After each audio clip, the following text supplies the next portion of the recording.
What's going on, everybody? Welcome to another episode here, the Side Guys Football Forum. I'm one of your co-hosts over the side, joined as always, actually not in this case, not joined as always by my good friend, my good buddy, the other half of the Side Guys, been Tad the Side, because Tad is back home in St. Louis dealing with some family matters. Everything is okay, thankfully. It's just going to take a little bit of time for him to come back to his home state of Texas, home city of Dallas, go back to cap and everything like that. But yeah, I don't doubt he's probably issuing that mantra going on a long time. Just, 3-2-1, 1-2-3. What the heck is bothering me, dealing with all those family issues that he's got going on there. But yeah, wish him all the best. Hopefully everything is okay. And yeah, he'll be back as soon as you can think it. But want to make sure that you guys are still up to date with everything going on with our podcast. We've been off the airs for a while here with the holiday season and everything going on, but we want to get you one more episode before the calendar year turns over from 2024 to 2025. So we're going to give you a little bit of a recap based on the fantasy football season. Probably some surprises, both good and bad, from players that you drafted, expecting things, to go a certain way, but they probably didn't, or they ended up surprising you. Hence why we got today's episode here. So I want to get that to you before the calendar year turns over. But guys, even if the calendar year turns over, it doesn't mean that you shouldn't be partnering with our good friends at Underdog Fantasy, because even heading into the new year, you got the college football playoffs are still going on. We'll have the NFL playoffs that'll be coming around right around the corner. We'll be coming upon the NBA All-Star break. That'll be coming up. We got the MLB season will probably be first pitch will be happening in just a couple of months at the beginning of the year. So guys, there's a ton of things you can be betting on. Get into the action with our good friends at Underdog Fantasy. So guys, get into the action with our promo code DESAI, DESAI. You could double up on your initial deposit of $10 or more, up to $500, courtesy of our good friends at Underdog Fantasy. So if you were to put in that max amount, $500, and you use our promo code on your first deposit only, you could bet with up to $1,000 on their betting platform. Guys, very easy to use. You can use the website, very easy to use. They got the apps both on Apple and Android devices, very user-friendly, very easy to use there as well, guys. So take advantage of our promo code. That promo code, once again, is DESAI, DESAI.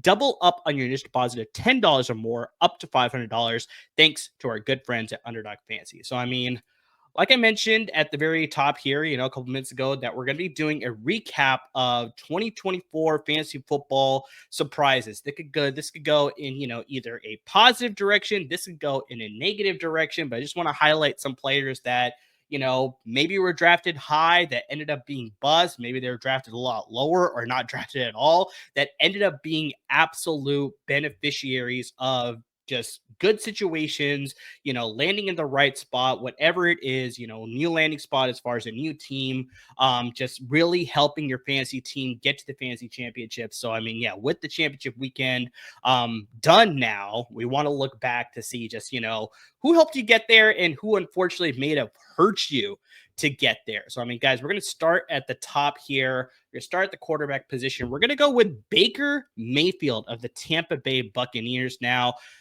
Mayfield obviously started his career in Cleveland. He was ousted, obviously, for Cleveland to trade for Deshaun Watson, which I think you're looking back on that, they're really regretting that, but not much they can do there. They still have 2 more years, I believe, that they still have to eat on his massive contract of guaranteed money. But Mayfield went to Carolina, wasn't as good there. He had a brief stop in Los Angeles with the Los Angeles Rams, had that very impressive showing in 3-day turnaround on Thursday Night Football. Very impressive showing there to come back and get that victory for them. But he has landed in Tampa Bay, taking over for Tom Brady, who retired there, obviously, after his Super Bowl appearance. And then, obviously, they pretty good season after that too. But yeah, he is now back in the booth now with Fox here.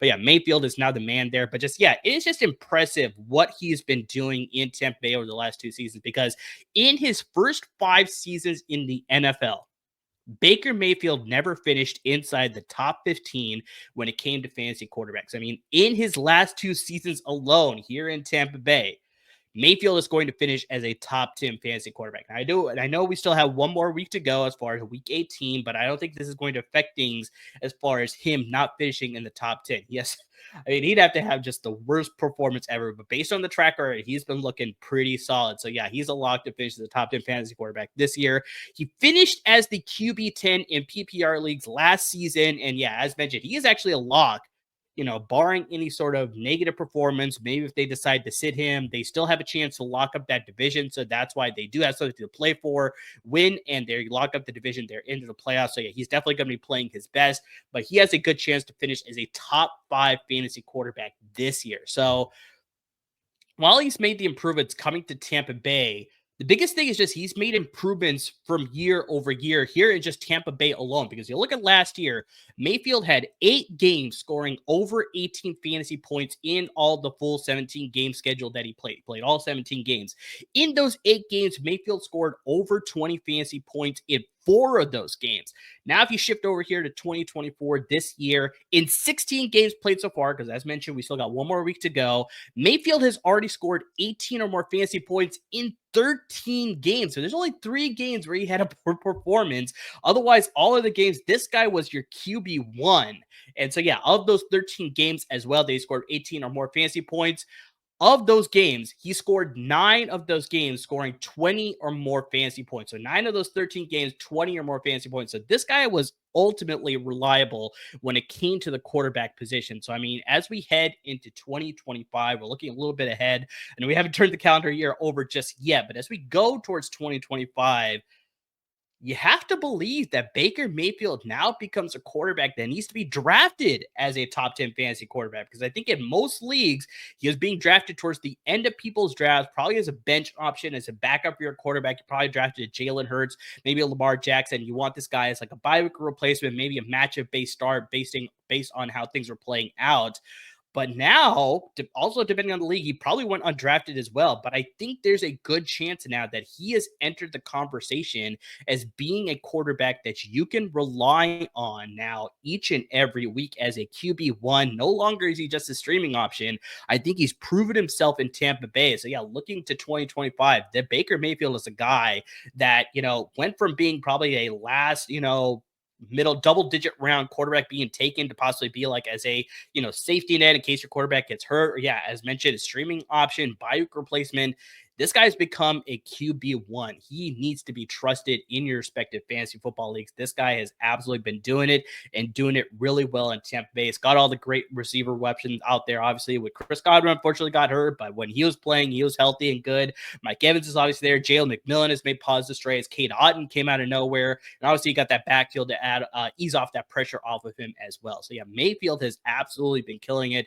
He's a guy to keep an eye on as we get towards 2025. Now, let's shift to the running back position. So here's where we kind of have to get this one. This is low hanging fruit, but I think this is easily probably one of the biggest disappointments of the 2024 season.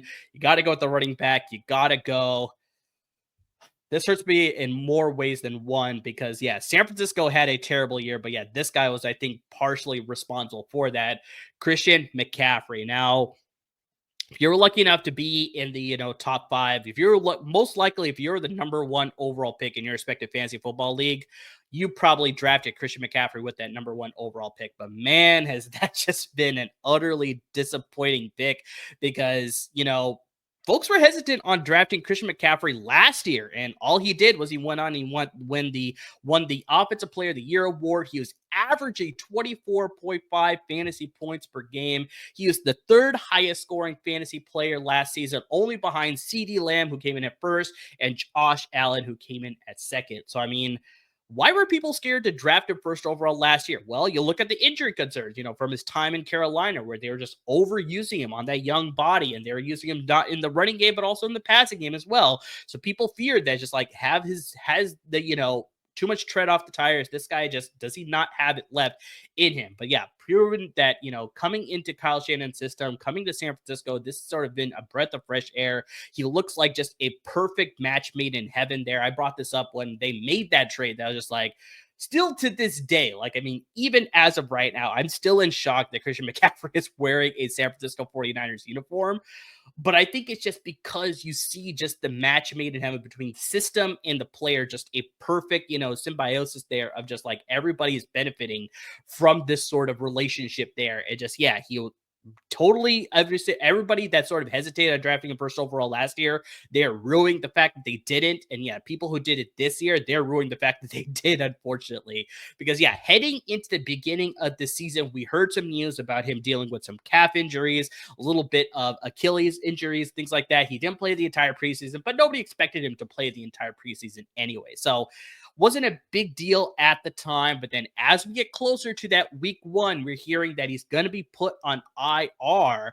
He's dealing with Achilles tendonitis, not just in one leg, but in both the legs, apparently. He was seeing a specialist in Germany to get these things figured out, but ultimately he ended up missing the first 8 weeks of the season. Now, if you were lucky enough to pick up Jordan Mason, not a big loss. You're able to sort of reap the benefits there. But yeah, if you missed out on Jordan Mason as a backup, then you were kind of screwed from the get-go to be without your number 1 overall pick in most leagues. Also, if you're in the top 5, most likely you're drafting him in case somebody else took somebody else besides Christian McCaffrey, number 1 overall. So, I mean, yeah, without him for the first 8 weeks, once he came back to the Niners lineup, like, I mean, I was just watching it. It just didn't look like the same guy that we saw from last year. Like, I mean, just looked a little bit more hesitant. He wasn't as sure of himself. I think as the games went along, he played in a total of 4 games this entire season. He started to get a little bit more of a rhythm in that second game against Seattle on that Thursday night game. But just overall, just very shaky. Then we get to week 12, which is about 4 weeks later after you return to the lineup. They play in Buffalo in the snow. You think this is going to be a heavy run game with Christian McCaffrey. Unfortunately, he goes down with a non-contact PCL injury. You can see that he is grabbing his knee as soon as he went down. You could definitely fear for the worst there in that situation, but luckily it's not as, season ending, career ending, that type of injury. It did end the season, I should say. I should clarify that, but it's not career ending. So, I mean, there is still hope that this guy can come back and be the same guy that he once was. But yeah, he's going to be on the shelf for about 6 weeks, but with the time left in the season here, he's pretty much done for the rest of the year. Niners have nothing to play for at that time, too. They were still mathematically alive, but there was a lot that had to go right for them in order to possibly make the playoffs. So it was better that they shut him down, excuse me. They still had Isaac Arendo, the rookie. They had Jordan Mason at the time. He unfortunately did get hurt as well, but yeah, so it looks like shut him down for the rest of the season, but just overall, just that guy who was taken number 1 overall, scored 21 total touchdowns last season. He did not score a single touchdown this season. This includes, obviously, you look at last year, 21 total touchdowns. Like I said, offensive player of the year. Like I said, most people who were able to get him after somebody else was taken in the first, possibly 3, 4, maybe even 5 picks. Like, I mean, they absolutely benefited from other people overlooking the fact that this guy can sort of return to form. I mean, you remember that game where he caught a touchdown, he ran for a touchdown, and he also threw a touchdown in the same game. To have that same guy now this year just to not meet those expectations at all, barely play the entire season, very big miss for a lot of fantasy managers out there. But now this sort of carries a big question as we get to 2025. A lot of fantasy managers will be going back to thinking in that 2023 mindset where it's like, okay, now we saw it in Carolina.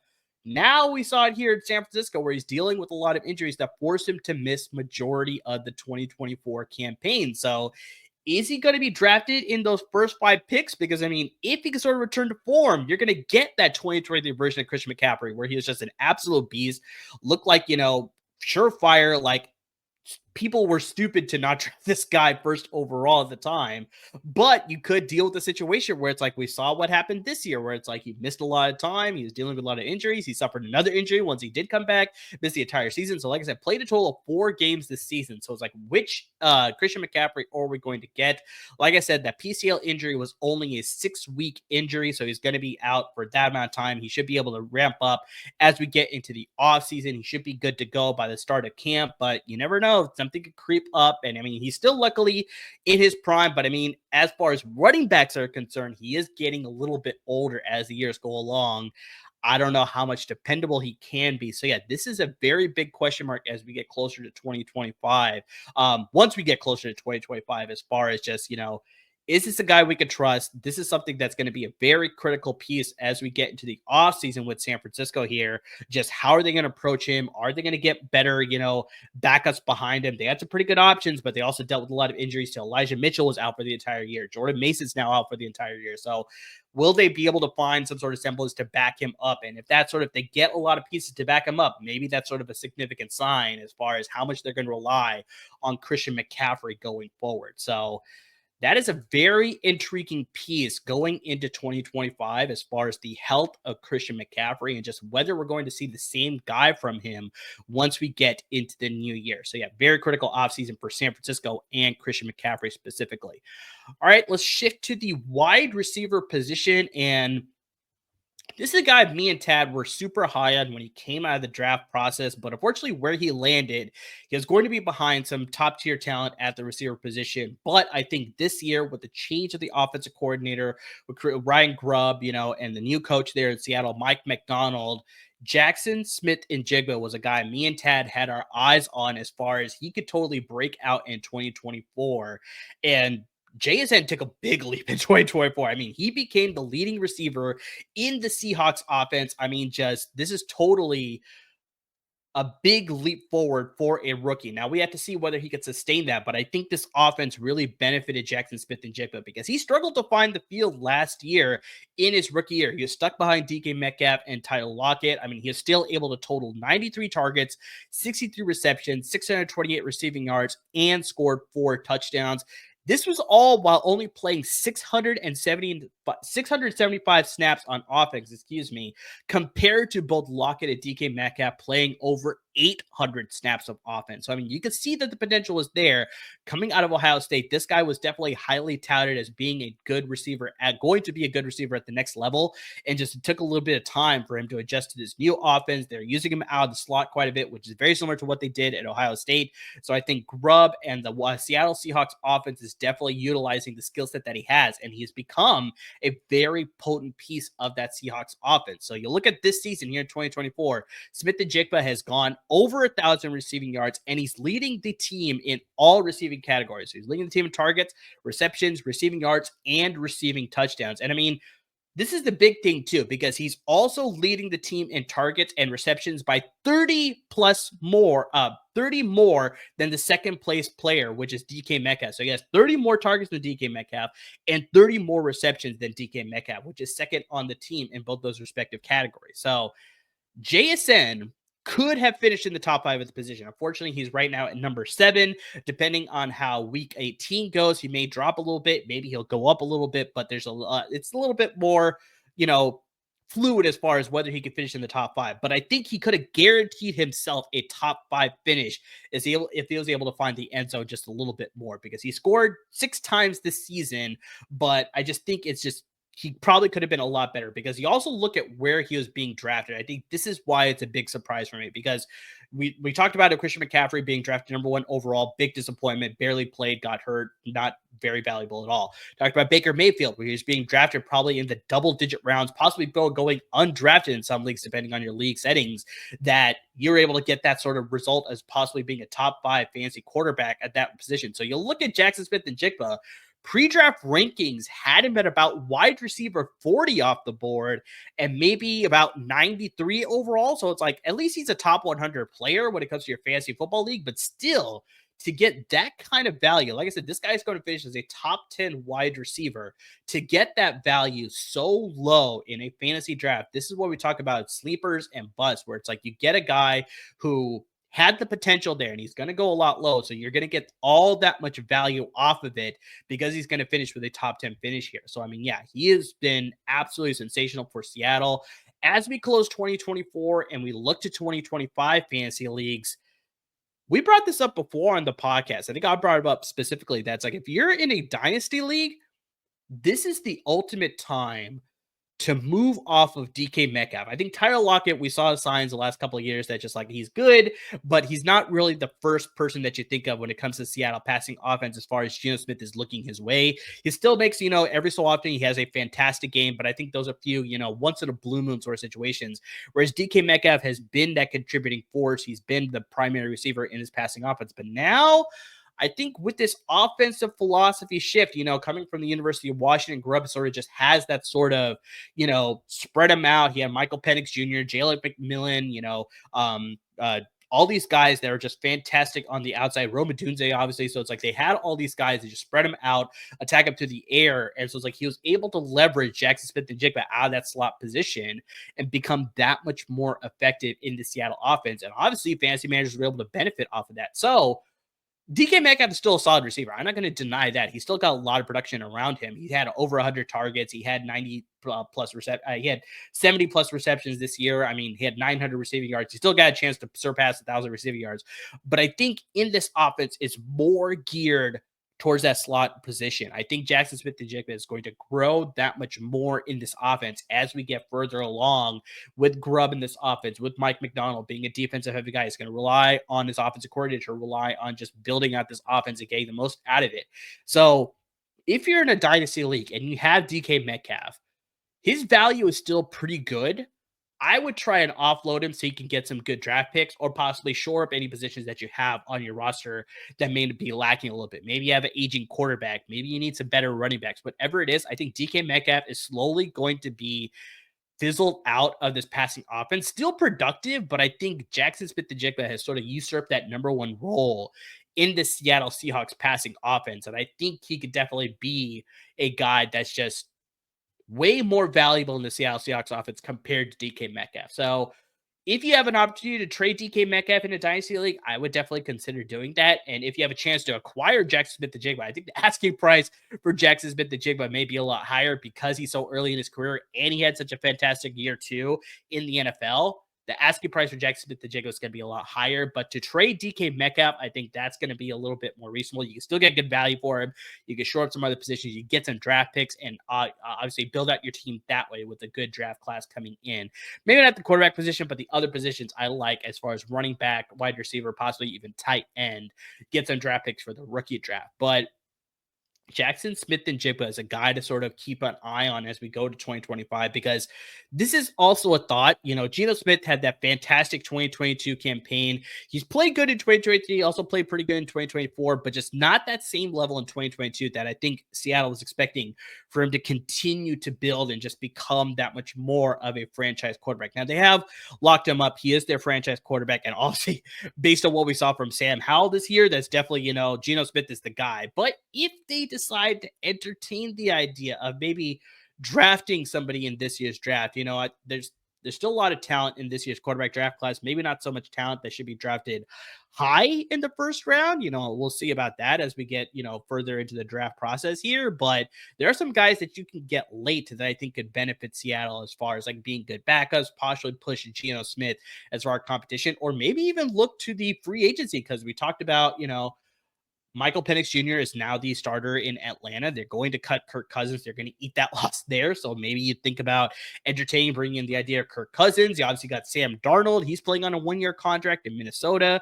Are they going to go with JJ McCarthy? That's a whole interesting situation there. You could probably grab him off the waiver wire pool there in free agency. So, I mean, there's some options at free agency too. But if they decide to upgrade the quarterback position, if they want to go more pass happy and they want to get a quarterback who could sort of lead that charge, maybe that can even skyrocket the numbers further for Jaxon Smith-Njigba and maybe for DK Metcalf as well. But just, Jaxon Smith-Njigba is a guy on the rise. He's a guy that maybe is going to go in the top 5 rounds now instead of going in probably the middle rounds of your respective fantasy football drafts. So he's a guy that I very much like this year. Big surprise for a lot of people. But we anticipated the breakout. But just, at this level of breakout, I don't know if anybody anticipated that for sure.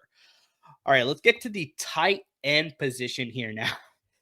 This is disappointing because I had this guy as a bold prediction to finish as the tight end 1 in this year's fantasy football league, but unfortunately, it's not even close to that. I think as of right now, he is your tight end 25 in PPR leagues, and that is Dalton Kincaid of the Buffalo Bills because you look at his season last year as a rookie. Kincaid was blocked by Dawson Knox. We thought that was a good drafting by Buffalo. He's the future at the tight end position. Dawson Knox is more of a blocker than a receiver. He has got good blend there, but just we saw Kincaid as being a very gifted pass catcher. He's going to grow in that offense. We saw Stephon Diggs there. He's just going to be a solid option, for Josh Allen. He still finished as the tight end 11 in fantasy leagues last year, partially because Knox did miss some time with the injury, but just, yeah, he grew trust with Josh Allen. And so in 2023, Kincaid was also able to rack up 73 receptions, 673 receiving yards, but he only scored twice. So you saw those numbers. And for me, the biggest thing was just I saw that he was going to take that leap forward. They didn't have any solid options. They lost Gabe Davis in free agency. He signed with Jacksonville. So it's like I saw some opportunity there opposite Stephon Diggs that this guy was going to be able to break out. And I think the bigger thing as to why I was so confident in Kincaid taking more of a lead role was that they shipped off Stephon Diggs to Houston. So it's like you look at the cherry on top of the Sunday there. It was just like the breakout season was there. Prime for Dalton Kincaid to absolutely go off because Dawson Knox became more of an afterthought as after what we saw from Dalton Kincaid last season. That's like, okay, yeah, Kincaid's going to become a bigger part of this offense. Then they ship off Stephon Diggs to Houston. This just opened up the door for Kincaid that he could just walk through to become Josh Allen's primary target. But instead of having the monster season that I predicted, I don't doubt that there's a lot of other people that predicted the same thing.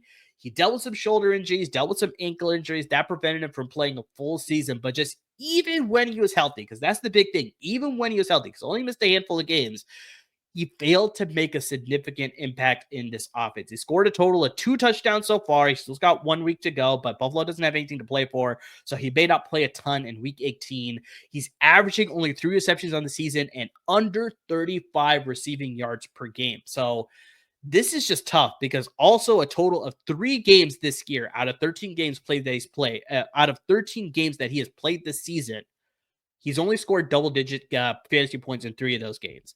And this compares to 7 double-digit fantasy point games last year out of 16 games played. So, I mean, really just a big drop-off. I know Josh Allen is having an MVP season, but I think what we're seeing from Josh Allen is that he's just going to whoever's open, whether that's Keon Coleman, whether that's Khalil Shakir, whether that's, Dawson Knox at times, whether it's Dalton Kincaid, it doesn't matter. James Cook got heavily involved in the run game as well as the pass game. So I think that was the difference, where it's like you're not relying on a primary receiver in Stephon Diggs to eat up a lot of this offense. Now you're just going to whoever's open. It just really opened up this offense. Josh Allen was able to dice up defenses left and right. He had that 6 touchdown performance a couple weeks ago. So, I mean, just this guy was just on another level this entire season. But just because of that, because he was just going wherever the offense took him, whoever the wide receiver that was open, that's where he was sort of throwing in that direction. This unfortunately affected Dalton Kincaid. It just wasn't that breakout season that we're hoping for. If anything, it was just, like I said, a poor season. When a lot of people draft this guy probably as a top 5 fantasy tight end. I know I did. I was targeting him in a lot of fantasy leagues as being that, like I said, number 1 finisher, but he is still going outside of the likes of your Travis Kelce's, your George Kittles, your Mark Andrews. Those are the guys being taken ahead of him. Sam Laporta was also being drafted ahead of Dalton Kincaid, but I just saw that much more potential with Dalton Kincaid in the season with no competition that I really thought he was going to break out, but just unfortunately just wasn't the case. Like I said, chalk it up to the Buffalo offense, not relying on that primary option. They're really going wherever they wanted. That's why they're finding success, holding the number 2 seed in the AFC playoffs. We'll see how far they can go there. But as we go to 2025, I think this is the big thing is just, are we going to see more of this as far as that spread offense between Buffalo, where they're just going to go wherever the offense takes them, find the open receiver? They drafted Keon Coleman out of Florida State this past year. So is he going to take a leap forward in his second year? Talked about Jaxon Smith-Njigba. He took that leap forward in his second year. So Keon Coleman could possibly do the same thing in his second year. Excuse me there. Khalil Shakir was a very solid contributing piece for this passing offense for Josh Allen. Very quickly became a go-to option for him as a deep threat, as a chain mover, whatever you wanted. Khalil Shakir was a very good piece of this offense. He's going to develop further in this offense. You look at Dalton Kincaid at the time position. He's still a big threat. He's still a red zone monster for sure. So, I mean, he's definitely going to hold some value, but just will he finish towards the top 5 at the position? That is the big question as we go to 2025. We have to see what sort of changes that they make in the offseason, something that we definitely need to keep our eye on. But just, yeah, when he had the chance to sort of just blast through and become that fantasy tight end that a lot of us expected, me and Tad joke about it all the time, that just like the tight end position is a little bit of a desolate wasteland at times. It's like you got your best players at the top, and then all of a sudden it just becomes a free-for-all behind those top level guys. And just like every year, you got a different guy who's finishing at the top. So yeah, maybe Kincaid could sort of break through, now that everybody's anticipating your Khalil Shakirs and your Keon Coleman's and all of those guys. And all of a sudden, here comes Kincaid. He can sort of break out in his third year. I talked about this before, but, rookie tight end is sort of the anomaly to the rule where it's like, they take a little bit of time to adjust the NFL. Brock Bowers is an exception to the rule. Sam Laporte is an exception to the rule. But just, yeah, so maybe just it'll take him a little bit more time to adjust. In his third year, he could eventually break out. But just, yeah, that is a big question mark going into 2025, whether Kincaid is a primary part of that offense or whether he's just one of the many that's going to move this Buffalo team forward as far as that passing offense is concerned. So those are 4 picks for you as we close out 2024. But I want to give you a bonus pick because we are going into 2025. So I want to give you 5 picks here. Alvin Kamara, running back with the New Orleans Saints. This is pretty surprising here because you look at his finishes ever since he came into the league in 2017. He finished 3rd in 2017. That was his rookie year. 4th in 2018. 9th in 2019. He had a first place finish in 2020. So just a handful of years ago. 2021 finished in 8th place, but then the past 2 years, he finished 16th in 2022 and he finished 11th in 2023. As of right now, with one more week to go, he is your running back 8 when it comes to PPR leagues here in 2024. So this is why it's a bit of a surprise because, like I said, in back-to-back seasons, he has failed to finish in the top 10 because every other year prior to that, he has finished in the top 10. I mean, that's a very impressive feat by a running back that sort of, ever since Drew Brees retired, he's sort of become the focal point of that offense. You have to definitely look at that fact that he has become the focal part of the offense this year as to why you can sort of attribute the fact that he is finishing right now as your running back 8. Most likely should still finish in the top 10, but yeah, we'll see what happens in that week 18, how it affects his stats and how other running backs may affect themselves as well as far as going up or down as far as the final rankings are concerned.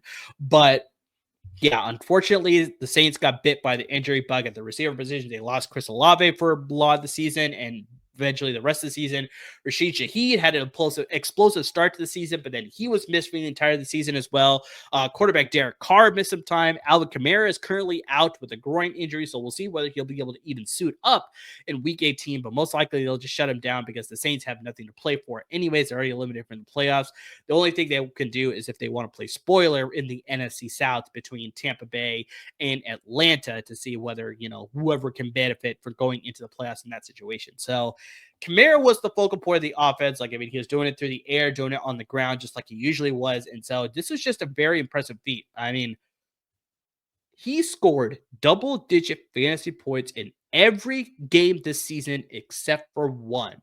The last time he did that, the 2020 season, when I told you he finished as the number 1 fantasy running back. So, I mean, if he was able to do that, a double-digit performance in that one game where he didn't, if this offense was a little bit more reliable, if that defense was able to back up this offense a little bit more in New Orleans, we could be talking about Alvin Kamara possibly finishing in the top 5, if not having even a top 3 finish, because of just how dependable he was in the Saints offense, how much they were reliant on him in this Saints offense. Now, we shift here to 2025. He is getting a little bit older. This is his age 29 season, if I remember correctly. So, like we talked about before, we brought this up with Christian McCaffrey. He's getting up there in years as well. So with running backs, unfortunately, the age starts to pile up a little bit quicker, especially if like a guy very similar to Christian McCaffrey. Alvin Kamara is utilized to both the passing game as well as the running game. So, I mean, this is a guy that's been dealing with some injuries the past couple of years, dealt with knee, chest, ankle, and like I said earlier, a groin injury this season as well. So this goes into just whether he could sustain himself over the course of an entire season. Do you need to get him better backups? Because Jamal Williams has been good at times. Tad, I know you love Kendra Miller, but just unfortunately, when he's given the chance to shine, he just hasn't looked the same guy that we expected him to be. So yeah, we'll see whether he could take that next leap next year. But just you also have to just look at the Saints overall because they fired Dennis Allen in the middle of the season. They got an interim head coach in Darren Rizzi. You wonder whether they're going to, keep the same roster and hope to compete in NFC South that is pretty much up for grabs. I mean, there's nobody that ran away with this division as easily as we thought we possibly could have seen. So, I mean, there's still competition in this NFC South. So if you're able to sort of retool a little bit with one offseason, you can still compete next year as well. So you wonder whether they go that route or whether Me and Tad joke about this all the time, but they are one of the notorious teams in the NFL that is consistently over the NFL salary cap, and not just consistently over, but over significantly too. Like they are obviously massively over this salary cap there. So you wonder whether they cut a lot of their losses there, trade off some pieces, let some guys go, rebuild the team, and then compete in a handful of years.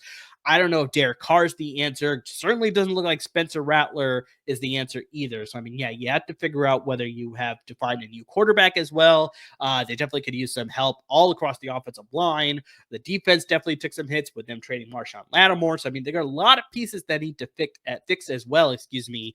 So, you wonder whether they go in that direction that's like, all right, let's just eat our losses and go into a full rebuild mode and then compete in maybe in 4 or 5 years. And if that's the case, I know Alvin Kamara just signed a new deal where he's going to be in New Orleans for the next couple of seasons, but maybe they think about trading him after this odd season. That's just like, okay, yeah, we re-signed you, but we're going to this rebuild. If he wants to be a part of it, then great. He could play his entire career in New Orleans. But if he's like, no, I want to play for a contender again, get another chance at a Super Bowl ring, then you need to look at possibly trading him away. So yeah, 2025 is going to be a very interesting situation for Alvin Kamara, whether he stays with the New Orleans Saints or whether the Saints decide to blow it all up, think about the future, and really go in a different direction without Alvin Kamara. But yeah, he is definitely a surprise of the 2024 season as well. So guys, that'll close up the episode here. Like I said, this is just a little bit of just a look back at the fantasy football season in 2024. We got some surprises, both at the good, positive things. We also got some negative things as well. But guys, it was definitely a fun fantasy football season as well. Just because the fantasy football season over doesn't mean that your fantasy football season is over. I talked about with a dynasty league, that goes year round, 24/7, 365. So, I mean, if you need some advice as far as, draft picks that you need to make, me and Tad are solely going to make that shift to the NFL draft now. Think about that 2025 NFL draft. So, we'll be doing our process there. We'll definitely have our Senior Bowl live stream coming at the end of the month as well. So, I mean, guys, we're shifting into that mode. So, if you need some advice, you need some scouting tips as far as guys for your rookie fantasy draft, we got you covered for sure. So, I mean, yeah, make sure you stay tuned to all of that. So, yeah, even though the fantasy season is done, we still got a lot of episodes coming your way. But yeah, please, guys, interact with us on our social media handles. You got me at Under the Side 23. You got Tad at Tad Side 94. Got the show handle at the Decide Guys as well, and on Instagram at the Decide Guys too. So, guys, please interact with us on social media. You can hit us up about fantasy football stuff. How well did your team did? Did you win a fantasy title? Are you unfortunately having to suffer a punishment like our good friend Tad did a couple of times already? Whatever it is, we're here to interact with you with the NFL draft. Like I said, we're going to be shifting into that mode, talking about a lot of prospects. Should Ashton Jeanty have won the Heisman Trophy instead of Travis Hunter? We'll happy to discuss that with you as well. Tad's probably got a lot of great opinions there for sure. So yeah, interact with us. We'd love to hear from you. Love to hear your thoughts about fantasy football, non-football sports as well. Me and Tad love it all. So please don't be afraid to interact with us. Make sure you subscribe wherever it's to your podcast. You're always up to date with our podcast. And please make sure you subscribe to our YouTube channel as well. So you're always up to date with our YouTube stuff as well. And please, please, please make sure you're supporting our parent network at LAFB Network because they're giving you a lot of great content. We got both the Rams and the Chargers have made the playoffs. So, I mean, guys, they're going to give you a lot of great playoff coverage when it comes both to the Rams and the Chargers. Once we get to the playoff time, as far as who their opponents are, they'll break down all the coverage to give you their predictions, everything there. Post-game, pre-game, they got you covered. So make sure you're tuned in for that. But they also got you covered because college football, you got the transfer portal stuff going on right now. So they got you covered with the Bruins and the Trojans when it comes to all their transfer portal stuff and everything that's going to be happening to get you ready as they get ready for the offseason and get you into next season stuff as far as how things are going to look there. But they're not just doing football anymore, guys. They got you covered when it comes to basketball and baseball as well. So like we said, we talked about we're coming close on the NBA All-Star break. But yeah, so they got you covered with the Clippers and the Lakers and NBA coverage. And once 2025 approaches, definitely are going to give you a lot of Dodgers and Angels coverage as well as the season gets closer at the top of the year there in 2025 with spring training stuff, opening day stuff, during the season stuff, everything there, they got you covered. So yeah, I don't doubt that pretty soon we'll have LA Kings coverage in hockey as well. So yeah, hopefully you won't be as grumpy as Will Ferrell was during that Kings game. You'll be a little bit happier with our coverage once we got there. So guys, they got you a lot of great content coming from a lot of great content producers there. But to everybody who's already supporting us by listening to the podcast, by watching our videos, by interacting with us on social media. I mean, just following LAFB Network, giving them a great support. All great friends like Chauncey Delise at LA Pod Financial, Alfred Rowe at Salute to Troy. We got a lot of great friends, a lot of great people that are doing a lot of great stuff here at LAFB Network. 2024 is closing on us. We wish everybody out there a very happy and safe new year, and we'll see you in 2025.